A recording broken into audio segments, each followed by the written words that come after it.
Hello everyone and welcome to Barrett-Jackson Scottsdale, here in the Valley of the Sun on a beautiful spring afternoon. I'm Bob Varsha, working with Steve Mignante, Rick DeBrule, Lynn Woodward, Tiffany Stone, Tyler Hoover, and Christian Murphy. And there's a look inside the acres of tents housing the dream rides that will cross the Barrett-Jackson block.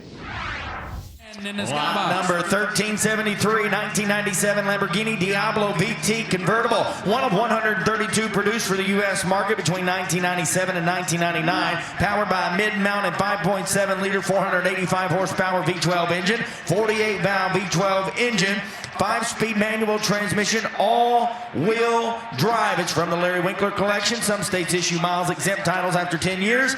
This consignor represents, and the current title reflects, 30,000 actual kilometers, which is 19,000 actual miles. All right, had to get a buddy paying, how about $100, had to get a buddy paying, how about $125, who get 50,000, and 50,000 on it, and 50,000 now, 75,000 on it, 85,000 on it, and 100,000 on it, and 85 and 100, and 85 and 100 pound on it, how to get that 125, 50, 150 pound on it, 800 half, how to get that 150, 150 pound on it, now 75, 160, now 75, 175 on it, to get that 1 to get that 75, 175, 85, now 2, and 2, and 2, and 2, and 200,000 on it, to get down 200 pound on it, to get down 200 pound on it, and 2 to get down 2, and 200,000 on it, to get down 2, and 2, and 2 down to get down, buddy, on it, to get down 225, and 225, I get 225, and 225,000 on it, and 225, 5 on it, to get down 225 pound on it, to get down 225, and 200's on the phone, now 25, and 210, 20, and 210, 20, and 220 pound on it, to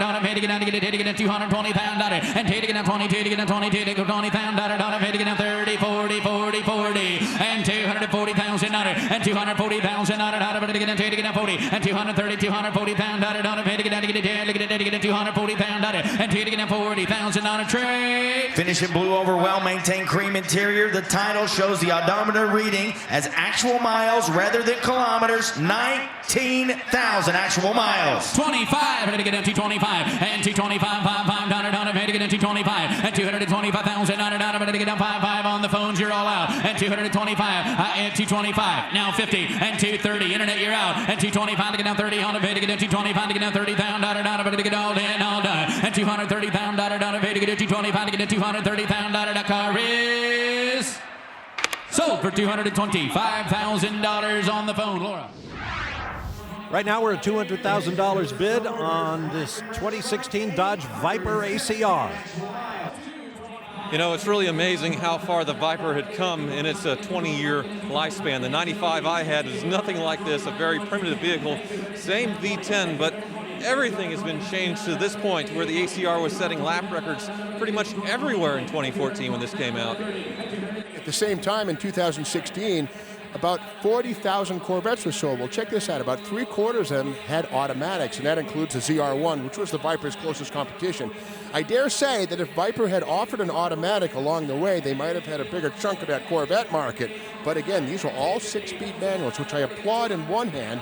And, well, I'm a little sad about it on the other. The only way you could get this V10 with an automatic was to get it in an RT10 pickup truck with the 4-door. That was the only time. Otherwise, these are 6-speed manuals and nothing else. Now, the ACR probably has the craziest factory aero of any car ever made, from this front splitter. You can see the side little streaks here, and then the spoiler, which is just unbelievable. It completely takes over the car. $245,000, the winning bid. That beautiful Dodge Viper. Now here comes lot 1374.1, a 2006 Ford GT. And we got some interesting comparisons on GTs because some are very special, some are pretty much the way they came from the factory. Let's see where the values lie. Well, this one has been modified. It's got a supercharger, but this is one of 4,038 of these, and the original price, $140,000 new, seemed like a bargain at the time, and it really, really was. Yeah, these look almost identical to the original GT40s that used to run at Le Mans, but they're actually just slightly larger. And interestingly enough, they didn't own the GT40 name because that really wasn't a name that Ford attached to the car back then. It just happened to be what everybody else called it. And they really, even though they didn't own the name, they couldn't have used it because this car is 44 inches high. So we would have had to become a GT44. It just doesn't sound as good. Well, I actually got a chance to drive one of these about a year ago at the same time as a Lamborghini Aventador. I had my choice to get back into both after driving them. I chose this. This is one of my favorite cars that I've ever driven in my entire life, other than the doors, which are very awkward and bonks me in the head as they close them because of the way they're made, and no gurney bump, unfortunately. Well, you know the story. When Ken Miles was getting into the car in 1966 on the very first lap, he bumps his head on the door with his helmet, and he goes through the first lap. He can't close the door. We've seen it in the movie Ford versus Ferrari. He has to come back in. They don't explain, but it was because his helmet hit the door and caused a problem. I see the throttle body here is an aftermarket piece from AccuFab. That's out in Irwindale, California. John Mahovitz, a well-known mod motor drag racer, but he makes hop-up parts for these. One of the first to do so. Now here's lot 1387, a 2020 Aston Martin DBS Superleggera, James Bond Special Edition. So the DBS was back after replacing the Vanquish S. It had a short absence. This is the OHM SS edition of Her Majesty's Secret Service, the 1969 film, the 50th anniversary of that. They only made 50 of these cars to commemorate that. Yeah, of course, the James Bond and Aston Martin connection goes back to the 1960s when it was a DB5, and there were several of them made, some made to look more like they were stock, and some made to look like they were actual, well, they had guns, all kinds of stuff. But that cemented the relationship, and while James Bond has drifted a few times with some other cars, for the most part, it always goes back to Bond and Aston Martin. Well, that's right. The original DB5 was made between 1967 and 72, and initially had a 6-cylinder engine way back, went to a V8 in the second iteration, but this is a twin-turbo V12. The nice thing you pick up with a DBS versus a Vanquish is back seats, so you can actually haul your kids in this car. The green color is actually reminiscent of the car in the film. It's one of the, I think, the only green Aston Martin to ever be in a Bond film back in '69. And the name Aston Martin, people always think, oh, there were two guys, you know, Aston and Martin. That's not the case. Actually, it was Lionel Martin, who was the original founder of the company, and Aston was the Aston Hill Climb. So those two names came together, although ultimately it was David Brown, who bought the company in the 40s, who kind of built it into the powerhouse that it became. Another big name with Aston Martin, Ian Callum. He had designed a whole generation of Aston Martin. This is getting away from that. This is the whole new look for Aston Martin. A lot more carbon fiber than the older cars, and the wheels are really beautiful. They are diamond cut. Yeah, but it's a great evolution. It's not going in a different direction. It's taking that Ian Callum, Henrik Fisker design and just making it a little bit more sleek. It's a great design. We see the front of that, of course. If you own any number of Ford products, you'll recognize that catfish look, which of course debuted on Aston Martin, but well, was utilized on a lot of cars. It makes anything look good that it's affixed to, I dare say.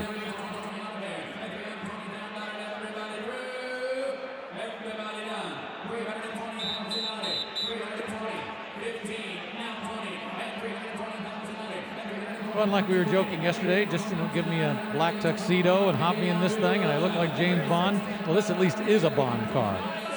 I suppose it is. We really don't know what's going to be the Bond car in the next film because they've delayed it for so long because of the shutdown. All movie theaters was closed. I think they delayed it over a year now.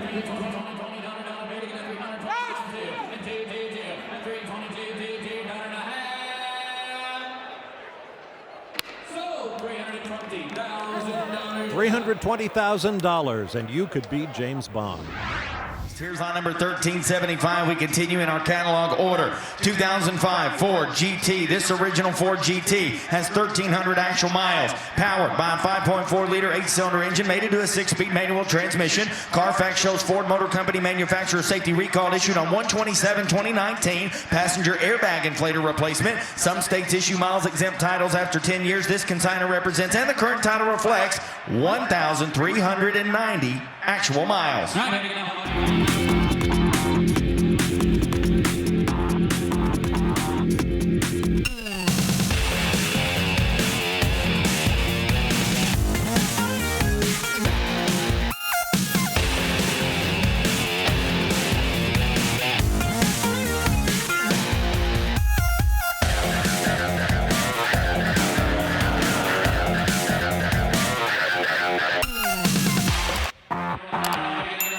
to get down 325, and 325 on it, made to get down 325, and 325 on it, made to get down 325, and 325 on it now 325, and now 50, and 350 pound on it, and 350 pound on it, made to get down buddy on it, made to get down 330, now 40, and 340,000 on it, and 340 pound on it, made to get down 340 pound this one or that one, and 340 pound on it, and 340 on it, made to get down buddy on it, made to get down 340, now 50, and 350,000 on it, and 350,000 on it, but to get down to get it here, look at it, to get down 350 pound on it, had to get down 60,000 on it, and 360,000 on it, and 360 on it, made to get down 360 pound on it, made to get down to get it here, look at it, to get down buddy on it, made to get down 350, 360 pound on it, tray, and 360 pound on it all through. Original 70, Ford right? GT with 1,300 actual miles, and it's made it to a 6-speed manual transmission. 70, I had to get down, you're out 370,000 on it, and 370,000 on it, but to get down to get it here, look at it, to get down 370 pound on it, and 370 on it, how you doing? And 370,000 on it, but to get down 370 on it, Gordon, y'all done, and 370,000 on it, but to get, I would take 365 on a quick cash deal, and 365, and 365,000 on it, and 365 on it, made to get down 365 pound on it, made to get down anybody else all then. Jay Bryan's in the lead, and 360, now 65, and 365 pound on it, and 555 on it, made to get down 365 pound on it, made to get down to get it 10, look at it, to get down, buddy, on it, pay all through, all done at 365,000, and 365,000 on it, and 365,000 on it, but to get down 5, to get down 5, to get down 5, to get down 5.5. So $360,000, Jay Bryan. Now here comes lot 1415, another Ford GT, this one in white from 2005. Oh, it's beautiful. You know, I just could almost buy one of these, at least back in the day when they were $140,000 bucks, but not so much right now. But I love the idea that these use the 5.4 camera as found in the GT500 Mustang, with one big exception. Mustang had an iron block. These got an aluminum block for lower weight. About a 90-pound weight savings, in fact. And some people said, oh, well, wait a minute, I can buy a kit. You know, there's Superformance versions of these. There's other companies that have made them. Yeah, but this has been made by Ford. It's been engineered the way a new car has been engineered. It's got all the structure around it, and it's beautifully designed so that it works properly. And when it was new, it had a warranty from the factory. And how many cars, once they're sold to the public, begin to appreciate in value? And that's exactly what's been happening with these cars. Like you said, originally sold, I think, for $125,000, something like that, $150,000. Now we're seeing them north of $300,000. Yeah, to your point, these did not have a depreciation curve. I mean, not even for a week.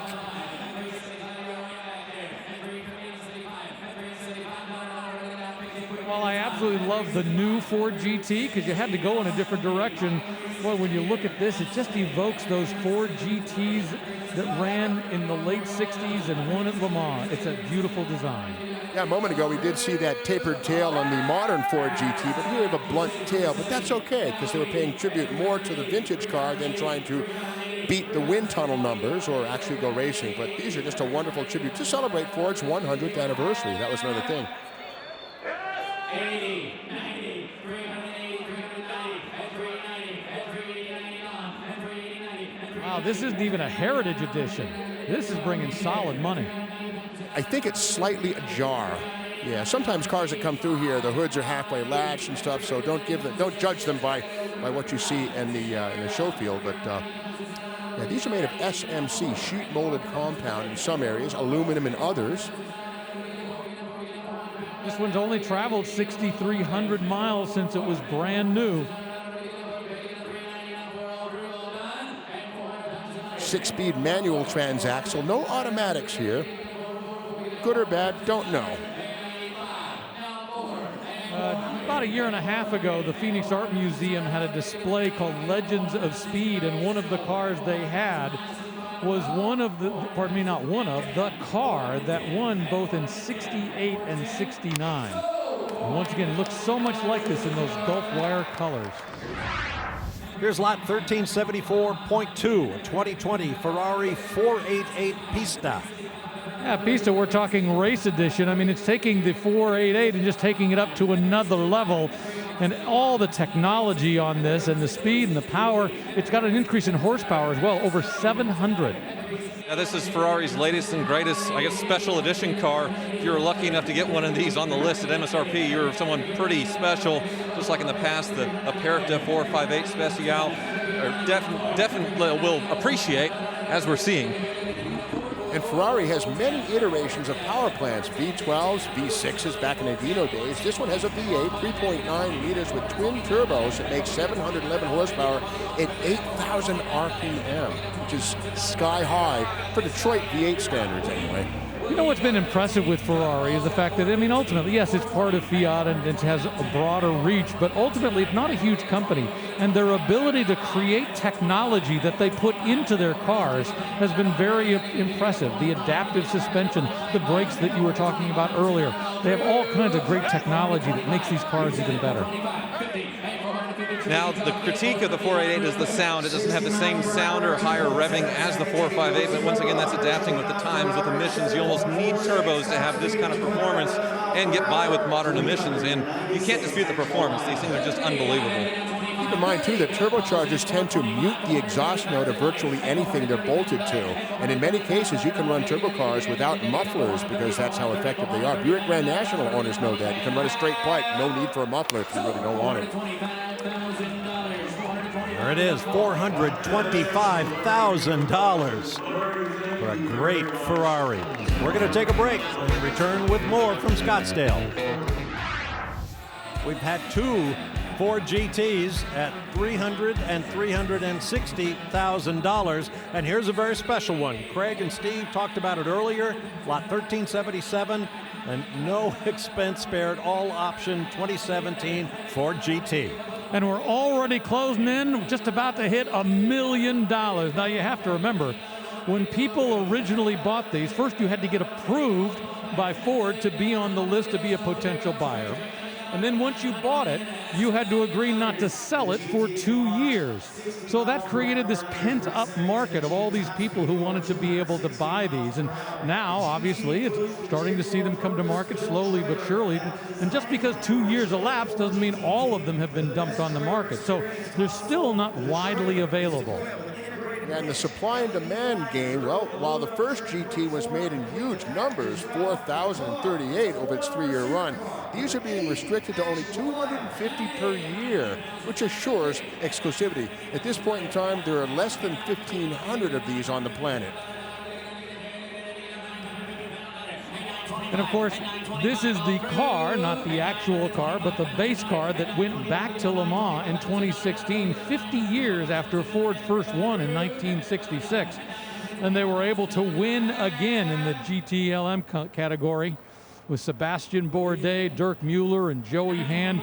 Great chance for that opportunity for Ford to go back and redo what it had done in the 1960s.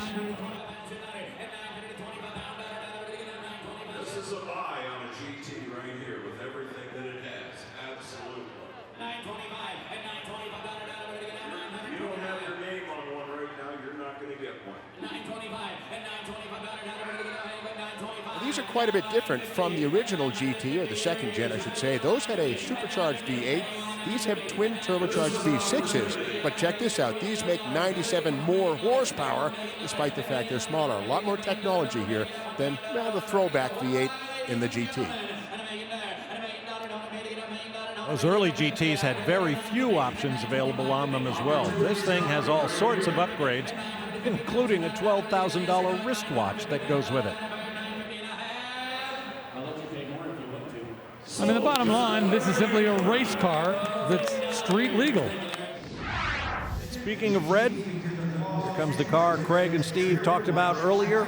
Lot 1408 is a 2018 Ford GT 67 Le Mans Heritage Edition.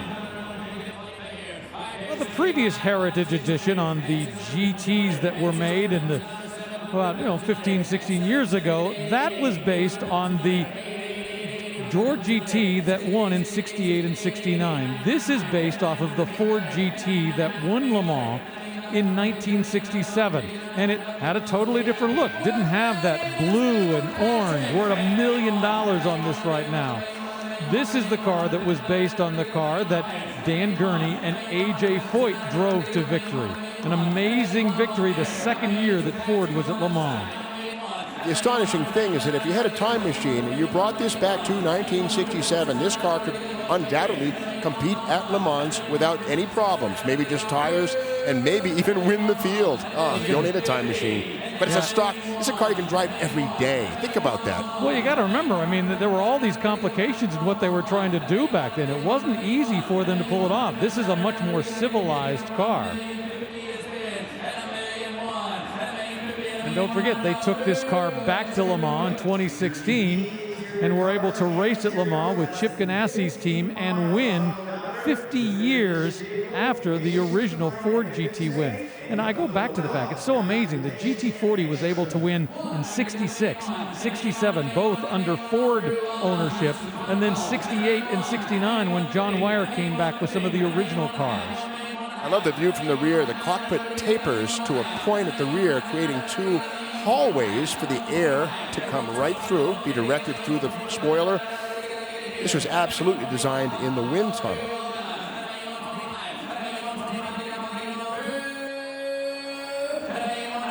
And Dan Gurney said when he was driving that 1967 car, it was just too heavy compared to the Ferrari, but he still won.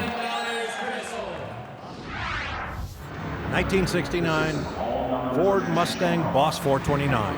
Complete, well-documented history. These are marvelous driving cars.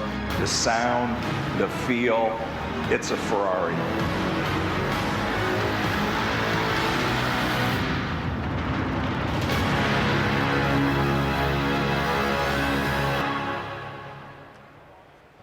Go for it. Well, ladies and gentlemen, have a look here. 1394 is the lot number. 1967 Ferrari 275 GTB4, all matching numbers. This 4-cam 275 GTB comes with complete history from the day it left the factory in Italy. Fully restored with 60,000 actual miles, this Ferrari has recently received a complete engine overhaul completed at North Coast Exotics. Real deal. Well, when you put together your list, or you ask people to put together a list of the top 10 most beautiful cars of all time, this is a car that will regularly appear. If it doesn't, you haven't looked at it close enough. Ferrari 275 GTB4. Beautiful long hood, spectacular engine, beautiful design. It's close to perfect. Yeah, the 4 part of the GTP is not a reference to 4 seats. No, it refers to the 4 camshafts sitting on top of the 3.3-liter V12. The double cams allow for better ports and far better breathing than the single cam that came before. Yeah, when the 4 came out, one of the visual distinctions was this hood bulge right here. That's one of the quick ways you can tell a difference, but we've seen this body copied over and over again. There's companies that have actually made replicas of it, but this is truly one of the ultimate cars of the world.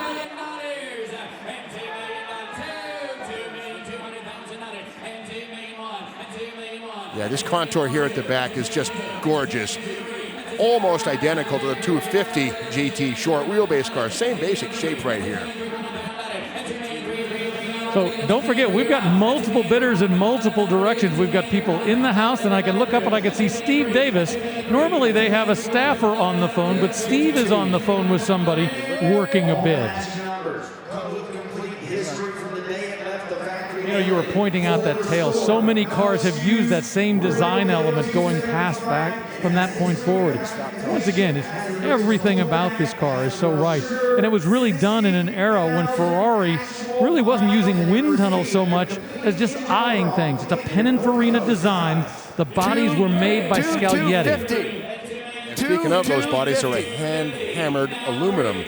Ferrari is by no means in mass production now, nor were they then. But this is when you had craftsmen working with leather bags and wooden molds and hammering the aluminum out to a wooden template, shaping it and getting it perfect, and moving on to the next. All done by hand, aluminum.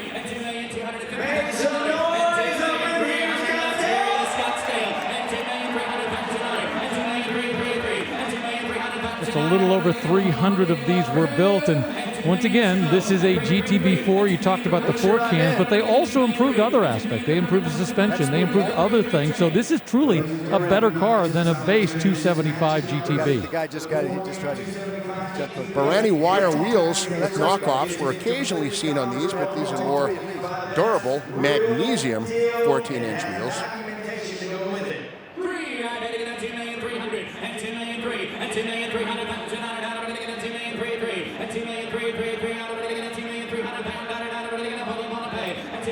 So far, we're in the lead. We'll see what happens, brother. I